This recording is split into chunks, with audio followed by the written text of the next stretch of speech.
Thank you for joining Tolt Studio. I'm Kimberly, and I'm the operations manager for Tolt Yarn and Wool. Tolt Studio is an outreach program that we started to make sure that as so many things were going virtual, that we were having great ways to connect with our wonderful community and continue the ways that we daily, when we're interacting with everyone, the way that we teach little things like yarn substitutions and beginning your project and how that's going to drape. And so we have the opportunity to share wonderful speakers with you. And today we are so lucky to get to share time with Julie Weisenberger. I'm going to have her join me with the spotlight. Thank you, Julie. Hello. And so without further ado, I'm going to hand it over to her. Thank you, and welcome everyone. Thanks for tuning in. This is great. It's always nice to hang out and talk about knitting. The only thing better is to hang out and just knit, but you can knit and I'll talk to you about knitting. So I hear the topic is kind of getting yourself started. And so what I thought I'd kind of talk to you about is how you start a project when you're doing the Coconuts method. And I'll kind of go through the steps of the Coconuts method, and then also the tools that I use and kind of how they came about. But feel free to type any questions down in the chat, and they're going to keep an eye on that for me and ask them to me if I don't see them. And if I'm like going off in a direction that you want to steer me back in another direction, let me know. If there's something that you'd like to hear about that I'm not talking about, feel free to say so in the chat. So yes, I am Julie Weisenberger, founder of Coconuts. And I started in knitwear with a ready-to-wear company. So I started in production knitting. I had knitters in Ireland who knitted my designs, and I sold them in boutiques. So I did not start out designing for hand knitters. I started out designing the end product. What happened with that is that China sort of got in the way.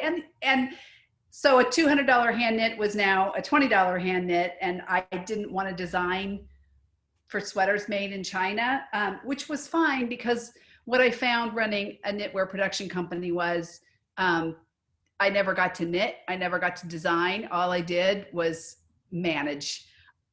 It's kind of like people who own a yarn shop and think they'll be able to knit all day. It's like, that's the last time you knit is it's before you run the company. All I did was invoice and ship and supply chain management. And it was not as fun as I thought it was going to be.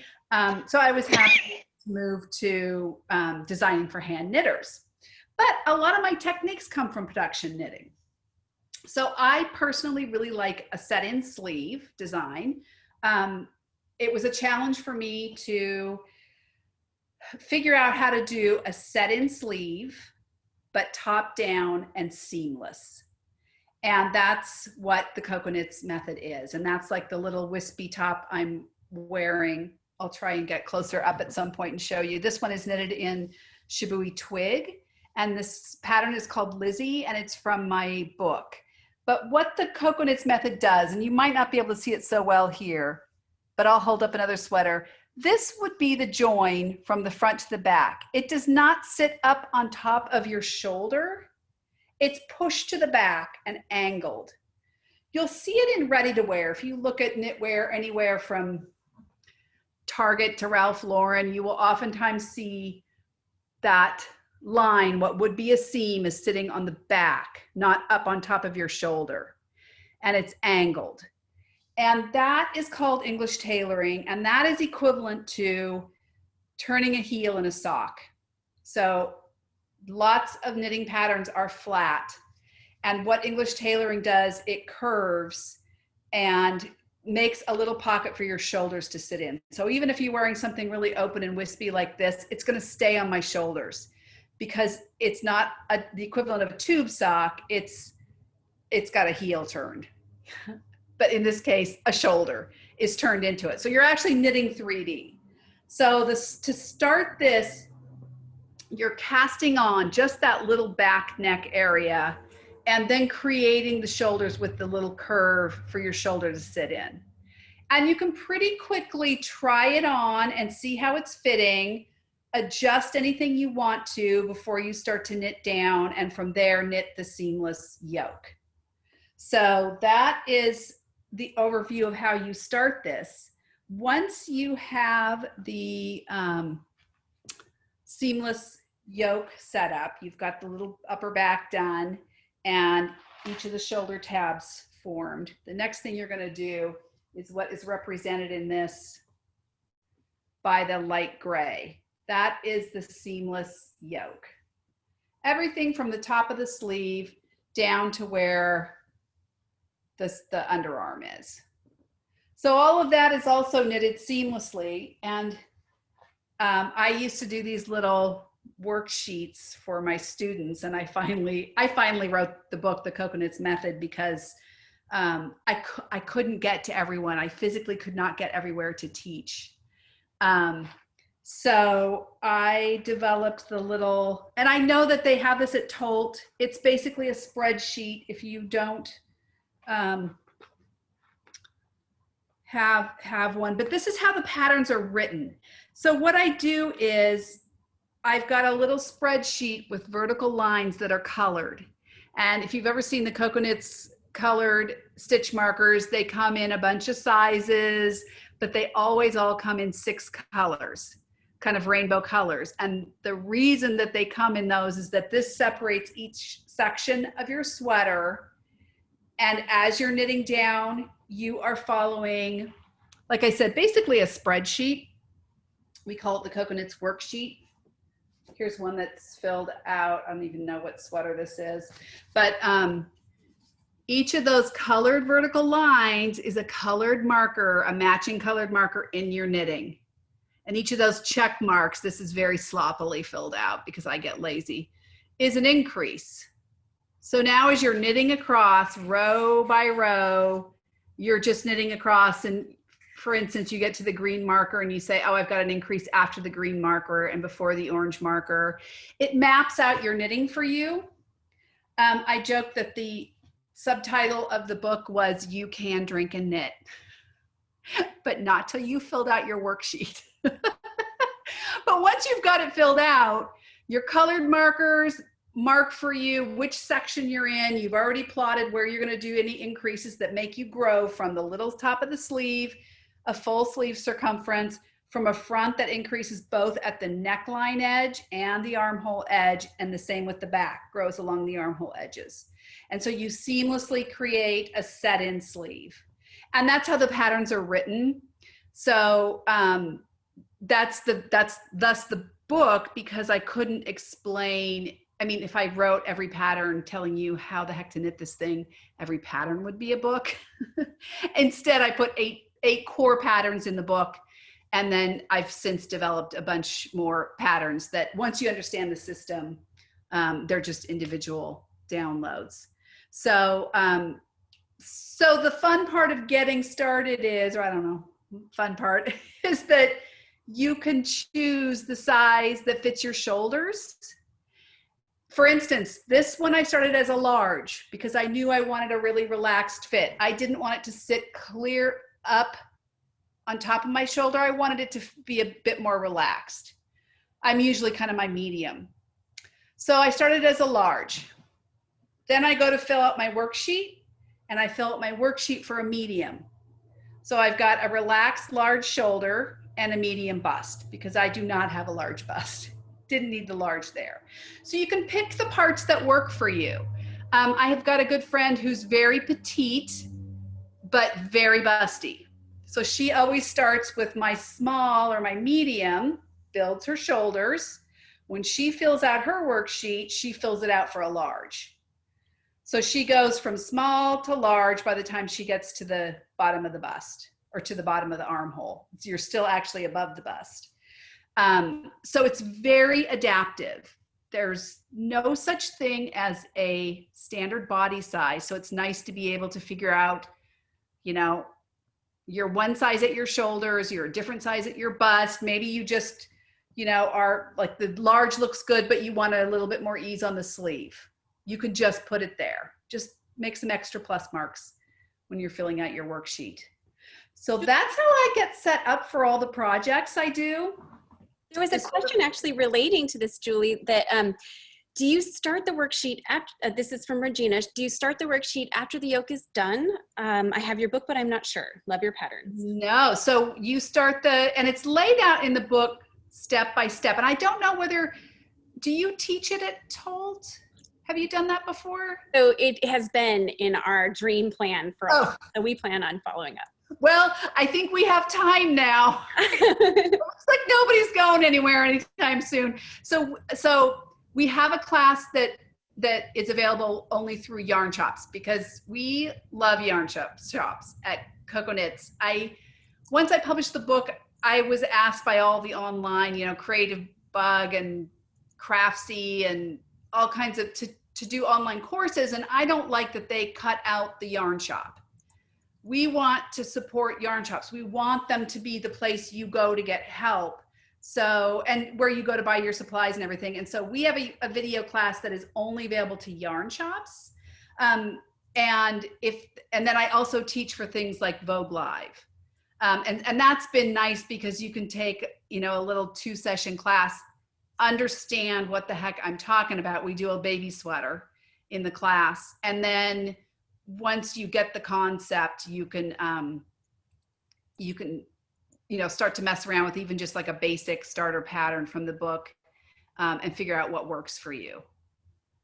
Okay, is there more? So you fill out the worksheet before you knit the yoke. You're going to pre-fill it out because this is your yoke. So you need to pre-fill it out and then you start to knit across it, and this will be your yoke. That'll be that part. That makes sense. Oh my gosh, I'm sorry, I'm already sold out for the November. I know, I'm gonna keep teaching them. They just keep selling out, and I can't believe it. I feel like haven't I taught everyone in the world yet? Yeah, we can work with Tolt to try and get that if that's something you want to do. But hang in there, because I'm teaching at the December Vogue and the January Vogue. As long as they're doing them, I'll keep teaching. So let's see, what other questions? Oh yes, you're having lots of, me too. I'm sorry, I didn't mean to pressure you into doing it. Oh no. Actually, Jenny's just joining now, and she's wanted to teach it for some time. So that's great. Yeah, we're happy to help you in any way. Whatever we need to do, that would be great. So I'll help you with finding questions. So Susan Franzen asked, could you say something about adapting top-down patterns that are not coconuts using the chart? Yeah, so you can use this worksheet for a raglan if you're knitting something like a raglan. If you are knitting another set-in sleeve, it's a little bit of work, especially if it's bottom up and in pieces, whether or not it's in pieces or seamless. If you're doing a set-in sleeve sweater, your bind off at the top back neck would now be your cast on, and then you would have to build your shoulder slopes and then pick up and knit your shoulder tabs. You would just pull the numbers from your pattern, your existing pattern, and plug them into the Coconuts. And it's really helpful. There's a really basic beginner pattern in the book called Emma. There are 3 versions. Actually, this is the cardigan version. It's knitted at 3 stitches to the inch. So it goes nice and quickly, and it's pretty fast to knit. So you don't have, a huge commitment. This is also an Emma cardigan, but this one is Blue Sky Brushed Surrey. So it's also 3 stitches to the inch, but it's much less weighty. This one is Malabrigo Chunky. So it's a chunky sweater. You can do the same thing and just knit it really, it's a more open fabric. I don't know if you can see that. Also 3 stitches to the inch, but I opened up the gauge. So again, there are ways to get, if you don't like a really chunky, heavy sweater, just choose a yarn that's fairly strong and you can open up the gauge and you'll get more drape. So it's kind of fun to just play around with the patterns. This is also an Emma. Again, this one is mohair from South Africa. I only had what I had. There was no more. So because I was knitting top down, I can just go till I'm out of yarn, and that's how long it was. So this one's a little cropped, but it's great. Again, 3 stitches to the inch, but very open and lightweight, but mohair, very, very warm. Let's see. Yeah, the very best one to start with, if you want to do sport or DK, yeah. I also have, here it is. This one is, just to give you an example, if you want to do something open, but quick to knit, this is the Habu. This is her, there are 2 of her yarns, the wide Gima and the paper cotton. Also 3 stitches to the inch, but you can see that's so open and it weighs nothing. It's a really lightweight. So you can think about doing things like that too and go ahead and knit at 3 stitches to the inch, but something really, really open. If you really want to go down, the one I'm wearing, again, is Lizzie, and this one's in the book. And this is about 5 stitches to the inch. Again, this is twig, which I think officially is sort of a lace weight, but I knitted on a size 6 needle. So I treated it as though it were more of a sport weight. And again, if I could get a little closer, you can see how nice and open that is. Really makes a nice drapey fabric. And so this one is also in the book, and it just has a little collar piece, but we've got a video on the website that shows you exactly how you're going to do that little collar piece. So if that seems confusing, just go to the video. We've got videos for every technique that's in the book, is a video on our website too. So you can go and check it out. Yeah, so probably a Lizzie, or if you like a pullover, there's one called Molly that's a 4.5 stitches to the inch. That's a basic pullover. Other. Oh, great. Someone was saying that they were able to figure it out with the book. That's fantastic. Okay, do you want to see more samples? Or I can also sort of go over the, because I have a ton of samples here. I can also talk more about the tools. I'm interested in, we can come back to the samples as well, but I'm interested in what drew you, like what was ultimately what inspired you to create like the amazing notions that Coconuts provides? It is literally because as I'm knitting, there were things that didn't exist that I wanted. And I knit so much that it became, I used to just get along with things. For instance, so when I teach this class, if we're doing long term, kind of a longer class, a workshop that's over several days, you start to be able to try it on. And, you can slide stitches onto super long needles. You think you're good and you go to try it on and all your stitches come off your needles. That drove me nuts. So I would literally go to classes with a jug full of earplugs, the foamy earplugs, and I'd stick holes in them and have people, because the tips don't work. They just pop right off. And I wanted something really squidgy that would go down on the needle and stay. Earplugs only come in ear size. There's only one size. And so that's why I did these stitch stoppers, and we do them in all, there's a ton of different sizes, because they're really squidgy and foamy and they go all the way on your needle and stay on. So when you try your sweater on, they're not going to go flying. So there's nothing that doesn't come from my personal need as I'm knitting along. I wanted something. When I was traveling more, the Maker's Keep is the little silicone bracelet that has a really strong magnet. And then we've got cable needles. I like bamboo cable needles, so I did bamboo in the with metal in the middle. Tapestry needles stick to it. All the stitch markers, all of our stitch markers stick to it. So the other thing I will use this for, so that was a way to be able to travel with all of my knitting notions.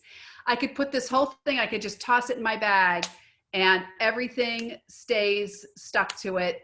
And I don't get somewhere and find that all of my stitch markers are gone. Everything sticks to it.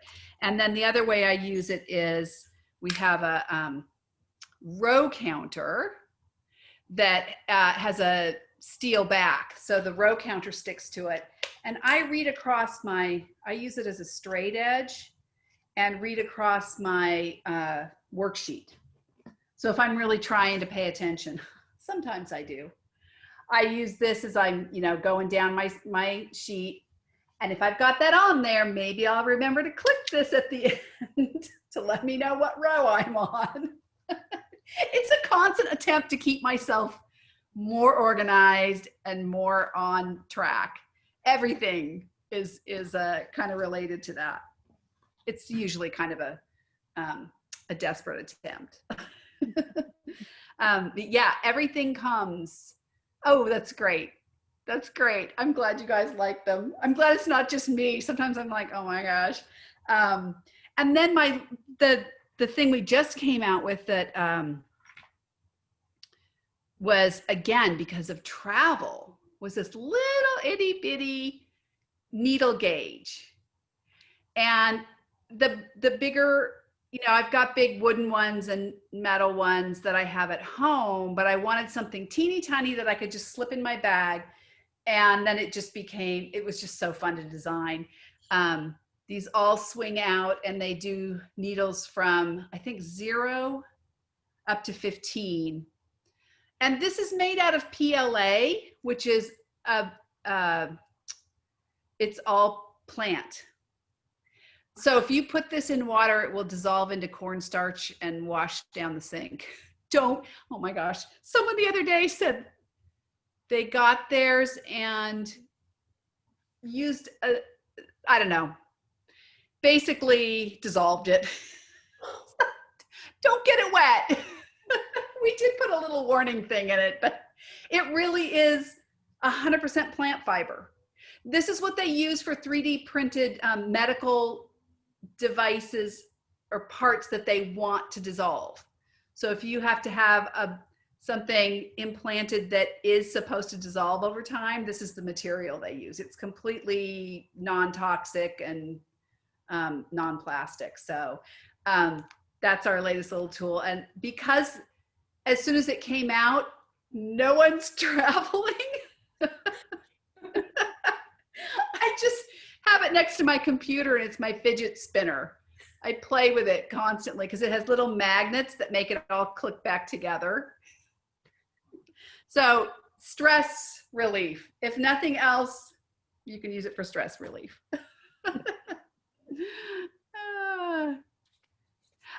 Can't replace the magnet in this guy. That's actually closed. I think that's what this was Kathy that asked that. This doesn't open at all. And I wanted it smooth so that you can just swipe the tools right off of it. So Kathy said on the sizer, do you mean this? The little, this guy? Is that what she's? Yes. Replace them. Did you have one fall out? Yeah, you can email us. Sometimes if it kind of grows or shrinks, one of the little magnets might come out. One came out once and it stuck though, because they're strong magnets, and so it was still there. So I just stuck it back in the hole and it did fine. Oh Oh yeah, so weaving in ends. If you're going to knit with habu yarn, do you guys carry habu? We don't. You don't? Okay. Then I would say what I do with some of these more open yarns is I actually pre-sew them together. So if it's really open, I will use a needle and thread. But because I'm lazy, I know that when I finish the project, it will sit almost ready to wear for like 2 years before I finish doing that. And so what I will sometimes do is if they're sort of in cakes where you can get the outer and the inner, I'll take the inner from one and sew it to the outer of the next, so that I've got my cakes all stacked up and I'm knitting with one strand for the whole sweater, and hope that there isn't a seam, you know, like a yarn join front and center right here. Usually it works out fine. And if it's a yarn that you can, you know, if it's a nice toothy wool that you can kind of felt together, you know, I'll use a little moisture and like felt it together. That's a great way to, if it's something like the mohair or like this, it's probably fine. The other thing I will do, I'll see if I can find a join here. If I'm not sure, I can't even find one on this, I will hold both yarns together. So if I get about, I want to try and do it at what would be a side seam or sort of in the back. And if I'm about 6 inches or so from the end, I'll lay it over my new strand and knit about, depending on the size of the stitches, 4, 5, 6 stitches with both strands together, and then carry on. That's going to hold it fine. It could be when you're done, that's enough, in which case you can just kind of give them a little bit of a tug and trim them, and then you don't have to do anything else. If you do have to, if you do feel like it shows, it didn't work so great, you can unpick that and you know, use needle and thread then if you have to. Usually it's fine, especially if you do it someplace where it's not, you know, front and center. Usually that works fine and you can just carry on. The other little thing I do is, and see if I have something that has this on it, I actually do leave a little bit of a tail in the back. I know a lot of, this is one of these things when I came to hand knitting, I was like, why would you cut it flush? Now it's going to poke to the front. So I leave up to 1 inch and then I razz it. Like, remember when you tease hair? Back when we used to, is anyone that old? Only me. So leave the little tails in the back and then give them a little tease so that they're sort of thicker and you know, frazzled, and they're not going to pop to the front. Then they're going to stay to the back where you want them. So that's my little, those are my little tricks on working in yarn at the end. But if the knitting with 2 stitches at the same, you know, 2 at the same works, you're done. Other than just trimming them and give them a little bit of a.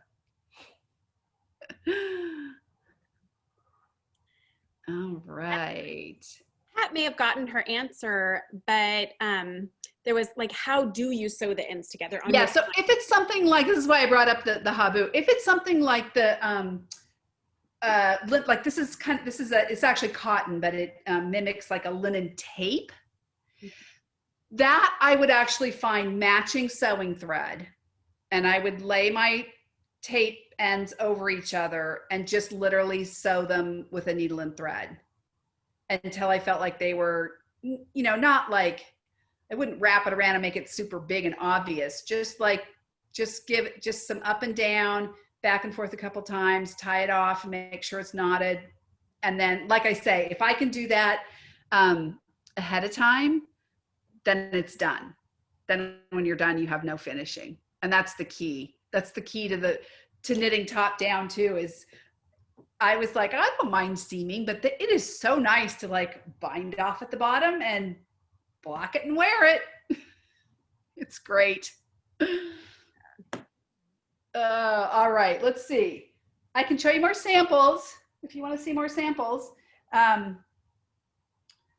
think we always want to see more samples. Oh my gosh, and I have so many. Someone was asking about, well, here's one that shows. This is not in the book. This is not a beginner, but this is a good visual of what you're doing. So, and it's so pretty in rib. You get that, you build that little back, and then you're going to pick up each shoulder, and you get that little pocket for your shoulder to sit in, and then you just build down from there. And this one is called Rosa. My light is sort of phasing. Split hem, 2x2 rib. I think it's 2x2 rib. So that one is Rosa. This is another example of upsizing the needle. This is a single strand of silk mohair. Let's see how sheer that is. This is a similar to Shibui Silk Cloud, or there are lots of silk mohair these days. This one is called Madeline. If you look at it on our website, it's a black and white striped sweater that's done with a 6 or 7 needle, probably a size 7 needle, so about 4.5 stitches to the inch. This is for sure, you know, lace weight at best. And I just treated it like a DK weight, and it works great. It just gives you a really nice open. Good question. Yes, the patterns in the book go up to a finished bust of around 55 to 56. I have to find my book to tell you exactly what it is. But the thing about that is, beyond a certain point, usually women's shoulders don't grow. It's more of a bust issue. And so even if 56 isn't big enough around, once you understand how you fill out that worksheet, just do some extra pluses for the fronts and the back along the armhole edge or along the neckline edge, and you can do any size you want, any size you need. So, and I'm doing more bigger sizes for the follow-up patterns, but a lot of times it is like, once you kind of see what's going on, it's not that you need a bigger sweater overall, it's that you need to start to target where you want those increases. There's not a huge difference in the width of women's shoulders. It starts to be depth and circumference. So once you kind of mess around with this,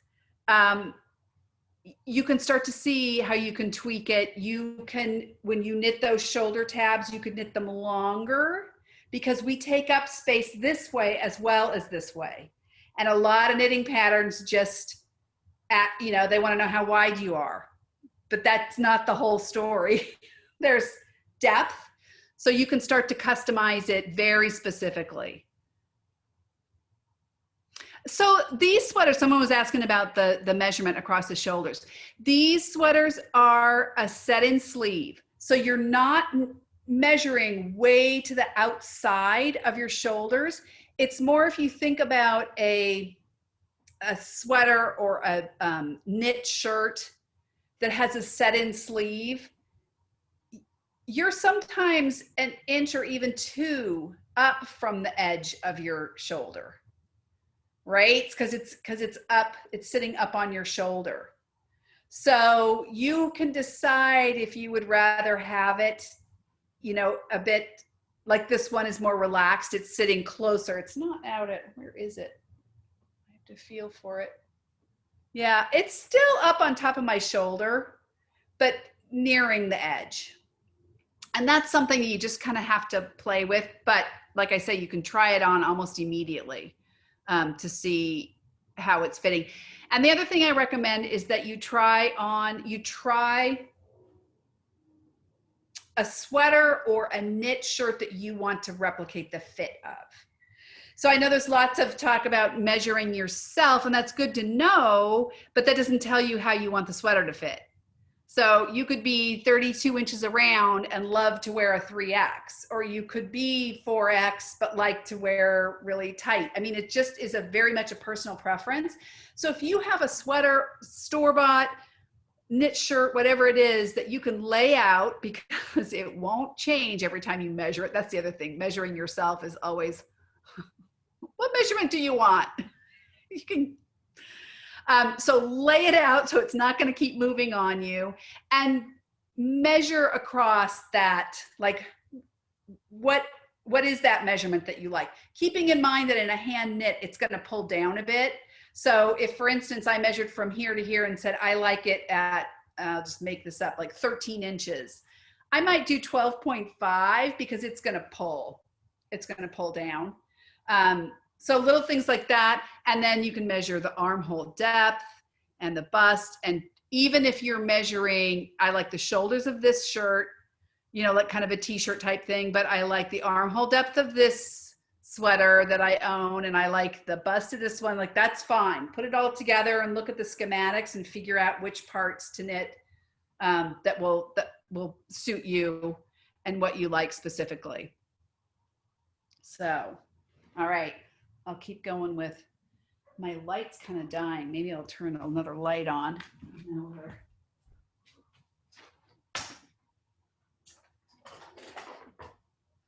This might be too much though. Have to adjust to fall. I'll try some on for you. Now it's also cooled off just a little bit. We had a pretty warm day here today. I'm dying to know where everybody's from, where everybody's zooming in from. Please feel free to put out. Okay, Oregon, you're West Coast. California, me too. New Jersey, East Coast represent. New York City. Oh, that's great. Oh my gosh. All over. Oh, this is great. Isn't it great you can visit Tolt just in the evening? I'm gonna hang out and go to Tolt tonight. That's great. All right, this is another one. I don't know whether, yeah, this is a really super cropped. This neckline is knitted all at the same time, and then I split it off so you can tie it if you want. It's got little split sides. This one's called Eva. Same method. Once you get the method down, you can see what's going on. This yarn is Swan's Island ICAT. Do you have that yarn? Not that one. Oh, sorry. we should have like pre-planned this, so I only tried on the ones you had yarn. Sorry. Okay. This one is written for a relaxed shoulder. So I knit this one medium straight up, and it comes right to the outer edge of my shoulder. So this one's very relaxed fit. I needed, you know, sometimes you want a bigger thing to go with your tents. Okay, let's be honest. I can wear this one with my pajamas. I mean, isn't that what we're all wearing these days? I don't know. I'm still working from home anyway. I don't think I'm going to be back on the road anytime soon. All right, there's that one. This is the really wispy one I showed you. This one is hard to see. I'll try this. Before we go too far away from Gail's question, she says, I've knit a bunch of your sweaters and somehow the increases on Lizzie's front confuse me. Can you chat about this? And she's from Maryland. The increases on the front? I didn't see the question, so. Is that what you said? Yeah, it says increases on Lizzie's front. The increases on Lizzie's front. Do you mean where they're done? You can or unmute how yourself. all the Taylor, increases what? that I do.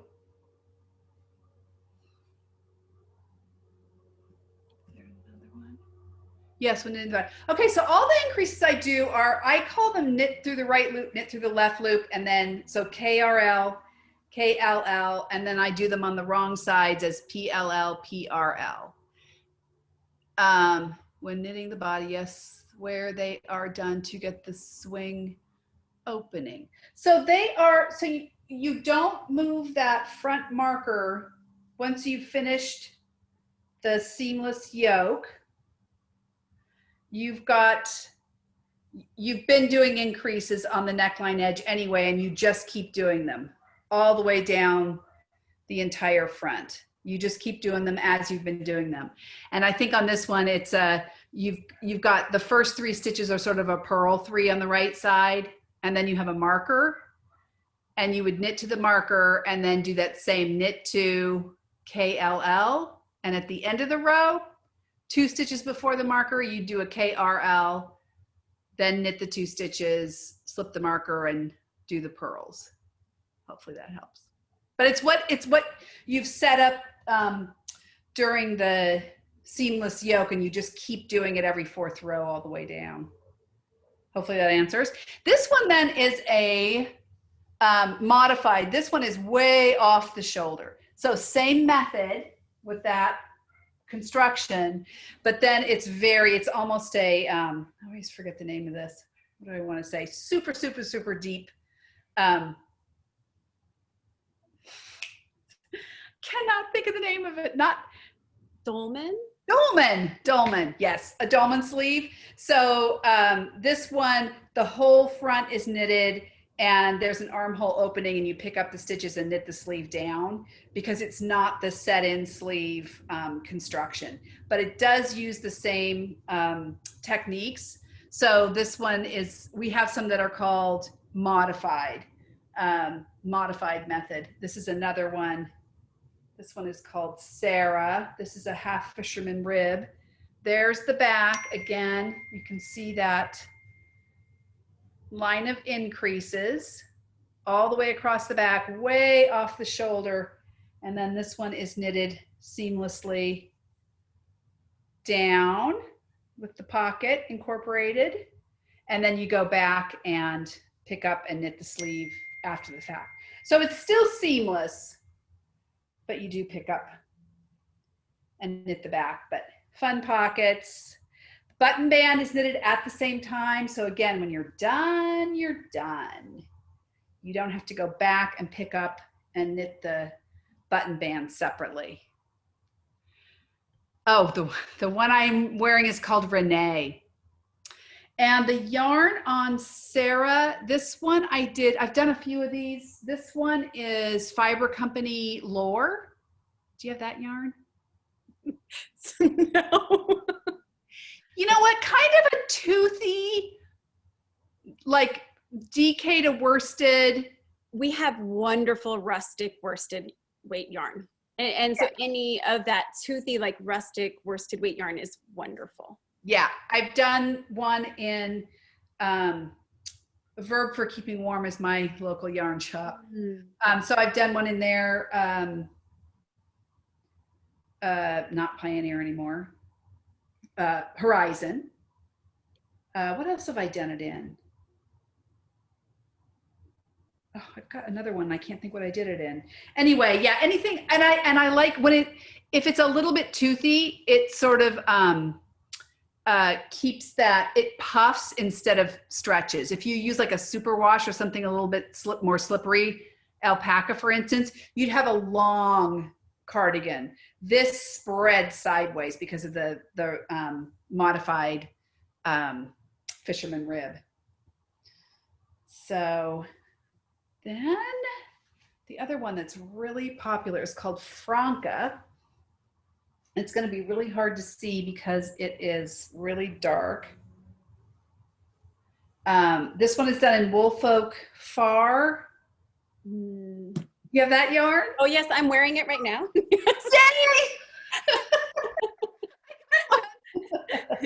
Yeah, this is my bathrobe. It does need, she does need a little bit of a shaving. This one is just a super comfy, all knitted. It has a really wide, I don't know if you're going to be able to see this, but that is all collar, really wide collar. And then you can see the little shoulder construction. So all knitted seamlessly, but it has these really nice big kangaroo pockets that are also really fun to knit. Because they're all, you do it while you're at the same time as you're knitting, and then you just pop them in. And this one just feels like a dream. It's a little too warm for right now, but this is called Franco. Again, all one piece. When you're done, you're done. It's another fun one. Yeah, and it's, I did this one in flet as well. I love flet, but it's very hard to see. Mm-hmm. Don't recommend it for a first. It creates beautiful, cozy projects, but yeah. It's really fun, but yeah, really hard to see. And then I don't always do, let me see if I've shown you most of, oh, here's a new one. The other one I was gonna wear. This one is called Zoe. This is done in yarn from Tibet, from Nomad Noose. Have you heard of their yarn? I think there are not many places in the US that carry it. I used to see her at the wholesale show in Europe. Also doing a, it would be nice in Mayak as well, or something like that, this is from Tibet.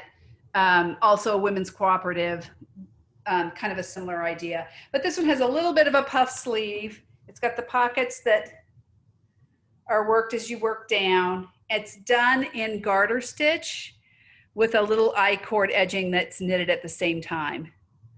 So again, you don't have to go back and finish anything. A little bit more relaxed fit. So that one, and this one I did yarn overs. So if you really hate the increases, you can just be lazy and do yarn overs and get the same, you know, you have a little like kind of ladder open work there, but that's fine if you want to really cruise. Cynthia asks what this one is called and that she loves Mayak yarns. Yeah, Mayak, beautiful. Great. They're great. This one is called Zoe, and it's fairly new. It's on the website. Okay.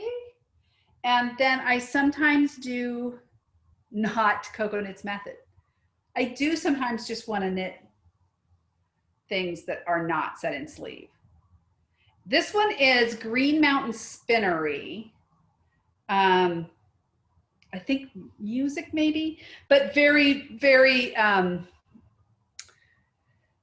again, kind of DK, sport to DK weight. Works, I've done probably 5 of these. A bunch of them are out in trunk shows. But this one's totally open on the side. So it does pair well with sweats and pajamas. You can look really nice on a Zoom call and no one knows you're wearing your pajamas. And because it's open on the side, you don't have to worry about sleeves fitting into it. So it's just really open and fun. So you can do this one, it starts at the top with a provisional cast on, and then you knit the back down in the front, and you don't join it until you're at the bottom ribbing. And yeah, so this one has bobbles, and then I did one in Bichet Bouche. Yes? Yes. Okay. This is the cashmere lamb's wool cashmere. Same thing. This one has, you have the option to do either, if you can see those, yarn overs or bobbles. All right. The pattern's written for either. So there are things that I do that are not Coconuts method. This one is a Leonie, which is just this one's bottom up in the round. You learn shadow wrap short rows and how to finish a neckline without getting the stair steps. So that's written right into the pattern. If you want to try, so it's kind of a little technique learning process. All right. I'm not a genius, you guys. I just definitely have a little knitting problem. Well, you know, before we have just a few more minutes, I think we all always love to hear like knitting origin stories. Like what brought you to knitting? Like how did that happen? And then you became a designer. Like what took you, like what was your journey with that? I actually learned to knit fairly late. I mean, a lot of my students have been knitting longer than I have. And the reason that I was a late learner is that my Swedish Irish grandmother was a prolific knitter, and I could show her a sweater and I'd have it in 2 weeks. Never occurred to me to try knitting for myself. I had a personal knitter. Why would I knit? And then I went away. I studied at the University of Salzburg in Austria and didn't have my personal knitter with me. So I was 20-ish when I learned to knit, and everyone was knitting and I wanted to try it, and I just fell in love with it. So after I graduated, I tried to figure out what I could do. I mean, I had jobs, but I was like, but how could I just knit all day? And that's when I pretty quickly went into, I had not learned how to knit from a pattern. I had not learned to knit in English. I had no idea these pattern things. It turned out I thought that's how you knit. It turns out I kind of have that kind of a brain that I can look at it and figure out how to knit it. So I was wearing original designs, and a friend of mine worked at a boutique, and the owner was like, we would sell those. And that started me on finding knitters in Ireland who knit my designs. And as I was saying before, once you have a knitting production company, it's like you don't knit, you don't design. It sounds good, but it was all like invoicing and selling, which I hate. Cold calling and just managing everything. And that was not super fun. So when I went to design for hand knitting, I had to learn all about hand knitting. And a lot of the things, like the increases I do that are specific to the Coconuts method, came from my production knitting. And a lot of my finishing techniques come from production knitting. There were some things that really confused me when I came to hand knitting. I thought, why in the world would you do it that way? I didn't know any different.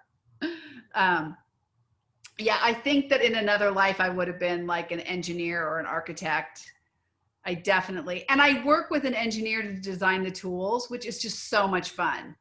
Oh, those are the best when I'm like working on a new design of a product that I get to sort of engineer and figure out. So I bet with that, because really the Coconuts notions are it just must be so fun to create like your dream notions like that. Yeah, and at some point when I started this round of Coconuts in 2006 or 2007, and I realized that really a lot of the tools were the same tools that my grandmother had in the 70s and the 60s. Like no one had sort of, upgraded. And I also felt like a lot of them were designed by someone who didn't knit, but thought they knew what knitters would want. I'm going to say maybe a guy who didn't knit, who was like, thought maybe the little ladies would like a green plastic froggy. And it's like, no, actually, I take my knitting a little more seriously. Nothing wrong with green plastic froggies, but knitting always gets a bad rap. And I feel like when we're out in public, if we have nice tools, it sort of raises the bar for knitting, I hope.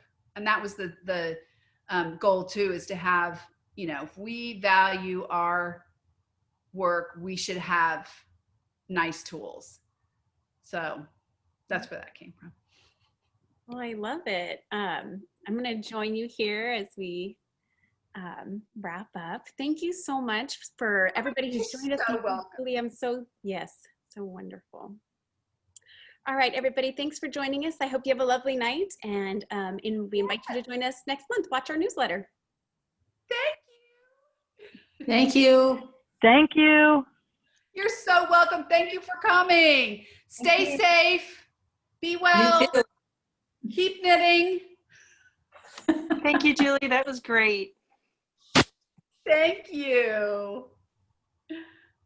We'll have to get you guys the class. Most certainly.